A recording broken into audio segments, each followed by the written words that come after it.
അപ്പോൾ നമുക്ക് ഇന്നൊരു വെണ്ടയ്ക്ക കറി വെച്ചാലോ? അപ്പോൾ അതിനാവശ്യമായ സാധനങ്ങളാണ് കാണിച്ചിരിക്കുന്നത്.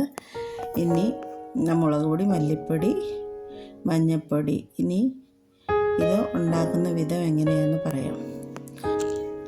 ഒരു പാൻ അടുപ്പത്ത് വെച്ച് ഇതിലേക്ക് തേങ്ങ, പെരുംജീരകം, കുരുമുളക്, ഉലുവ, കറിവേപ്പില ഇവയിട്ട് നന്നായി വറുത്ത് തേങ്ങ മൂത്ത് വരുമ്പോഴേക്കും നമുക്ക് മുളക് പൊടി, മല്ലിപ്പൊടി, മഞ്ഞൾപ്പൊടി ഇടണം.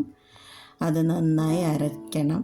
അതിനുശേഷം വീണ്ടും ചട്ടി അടുപ്പത്ത് വെച്ച് കടുക്, ഉലുവ ഇവയിട്ട് പൊട്ടിക്കുക. പൊട്ടി വരുമ്പോഴേക്കും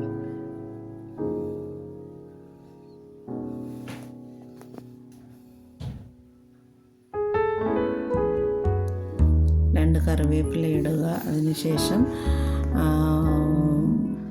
പച്ചമുളക്, ഉള്ളി, വെണ്ടയ്ക്ക ഇവയിട്ട് ഒരല്പം ഉപ്പും ചേർത്ത് നന്നായി വെണ്ടയ്ക്ക വാടി വരാനായി ഒരല്പം നേരം മൂടി വയ്ക്കുക. അതിനുശേഷം തുറന്ന് തക്കാളി ചേർക്കുക. തക്കാളി വെച്ച് ഒരു 2 മിനിറ്റ് വീണ്ടും മൂടി വെച്ച് നന്നായി ഇളക്കി വേവിക്കുക. വെന്തി വരുമ്പോഴേക്കും തക്കാളി ഒന്ന് ഉടഞ്ഞു വരുമ്പോഴേക്കും ഇതിലേക്ക് നമ്മൾ വറുത്തരച്ച് വെച്ചിരിക്കുന്ന അരപ്പ് ചേർക്കുക.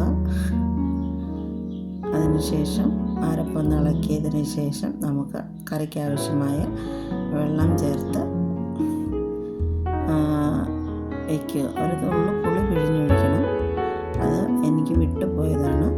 അതിനുശേഷം ഒന്ന് കടുക് വറുത്തിട്ടാൽ നമ്മുടെ നല്ല സ്വാദിഷ്ടമായ വറുത്തരച്ച വെണ്ടയ്ക്ക കറി തയ്യാറാകും.